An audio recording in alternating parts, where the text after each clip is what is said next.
Hey, so this morning I just felt God wanting me to share literally about the day that I had yesterday.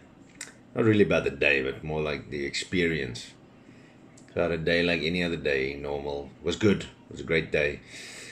But there was some incidents that occurred that ended up me not feeling well about it because I was I was attacked in a way, and that's how I felt about it because of you can call it narcissism, selfishness, hidden intent, hidden agendas, whatever the case may be.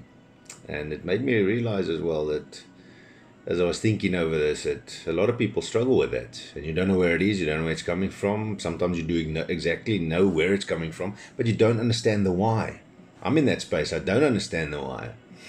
And so I continued my day, did my thing, got home, got online, played a little bit of games with some of my buds, and when it came to take a break from it, go make some chow, do the thing, and just didn't feel like going back, playing some more, and I just felt this urge in me that I need to get into worship, get into God's presence, and I'm pretty sure it was the Holy Spirit prompting me to go listen. You're not feeling lekker. I felt grieved, man. I felt heavy. I didn't feel great, and I'm sitting here and I'm trying to get some music on. I go to music a lot. I love praising. I love worshiping, and I'm sitting here and I'm putting on some of my songs. I'm putting on some music. I'm like, no, I'm not feeling that one. Going to this one, not feeling that one. Go to that one, not feeling that one. I recently had a nice conversation with somebody as well where we shared some music and artists and stuff, and so I thought, okay, well, let me check that out. Maybe that's a thing, because as we grow and as we go through our seasons, we need to realize that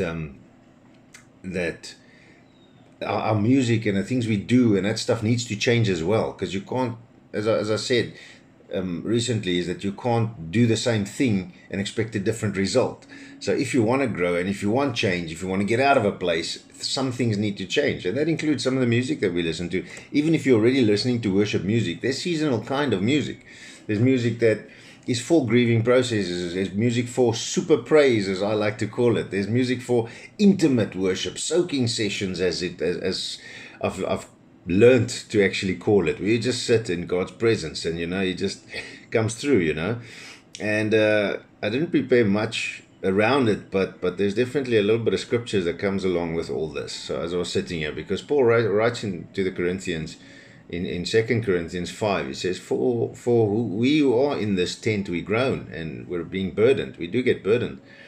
But in that section, he speaks about, we on earth, we're in a temporary tent where God is giving us a permanent building in heaven. And so I'm going through this music, and eventually I feel this the urge to go back to the roots, come back to the beginning, go back. And there was a CD a long time ago, a worship CD of Michael W. Smith that I used to love listening to, and this thing was a different level of. The CD was called Worship, and I found a remastered one or a reimagined one, or I think one he did. I don't know how long ago. It wasn't too long ago, but he did it again, and just putting that on and just sitting there, and that was the most interesting session. I'll tell you, I'm sitting here, I'm just getting into it, and as I feel it, I'm already immediately moving into a space where I can feel, okay, God's coming to work on this stuff. And and then I realized in that moment I'm grieved because I'm also angry, because I don't feel I deserve the sort of behavior that I'm getting against me and towards me, because I'm not doing anything. But then it reminds me again of the word where God says, if your light starts to shine, you're going to start to step on toes. You are, because the enemy doesn't dig it. Not that I'm calling these other people the enemy, but the enemy does reside in us, and it does. These things manifest out when Jesus is in the room, and so it's not the person themselves. The Bible also teaches us to hate the sin and not the sinner. So the person himself we got to love. But so in that moment with that whole prompting and everything, Matthew 11 is what came to my mind this morning with that, is where Jesus said, come to me, all who are weary and burdened, and I will give you rest. And I found some rest there, I'll tell you. It was an interesting session. I was jumping up and jiving. I was singing my heart out. I was worshiping. I was on my knees.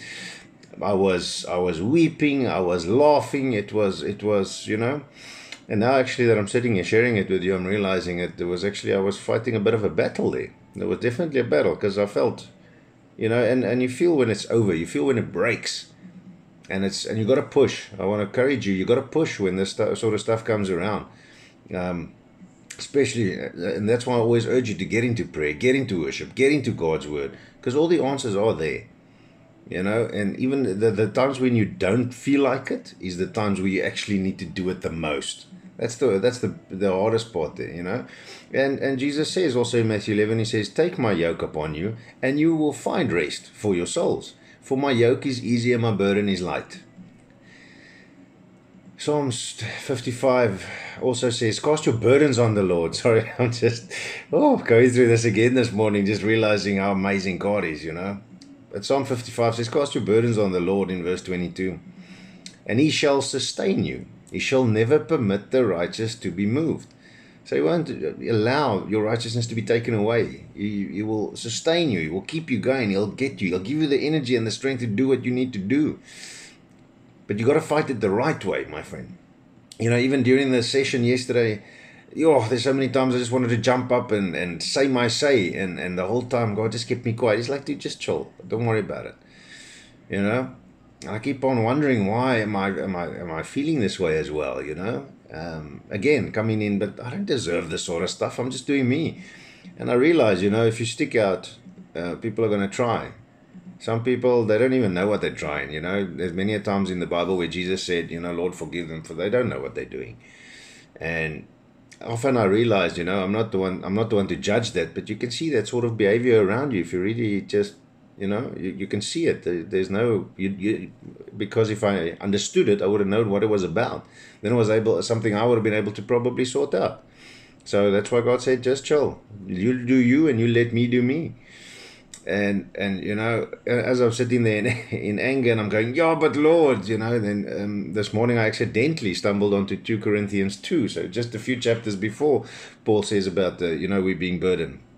He says in 2 Corinthians 2, he says, therefore I urge you to reaffirm your love to him. And he's speaking about people who upset you. He's speaking about people you need to forgive. He says, for to this end I also wrote, that I might put you to the test, whether you are obedient in all things. Now it's obedience to the Lord to forgive whoever grieves you. Even the prayer, the Lord's Prayer that we learn says, Lord, please forgive us as we forgive those who trespassed against us. And we need to forgive it because they don't know what they're always doing. We don't realize the effect of our words, our actions, and all these things. We don't know what we're doing.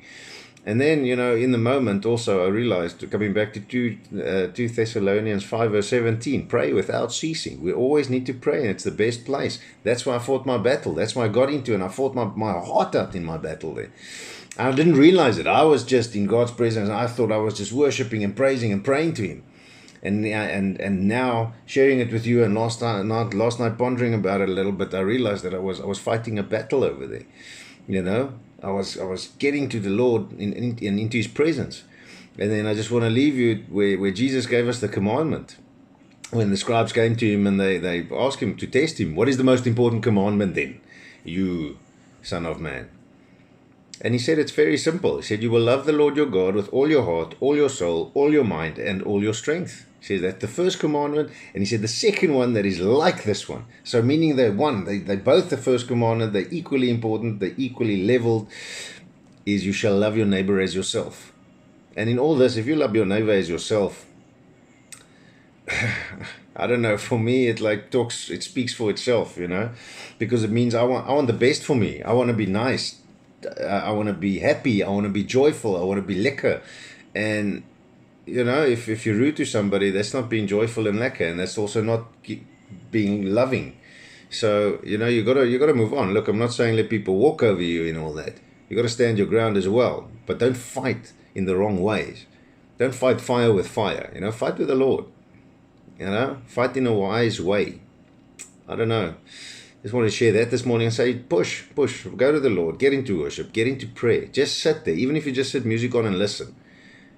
God will reveal to you the things that you need to deal with. He'll reveal to you what you need to do, and in that moment you'll feel the emotions start going, and you just do whatever it is you need to do there in his presence. Pray, my friend, just pray without ceasing. Worship God always. Remain still. He'll fight for you.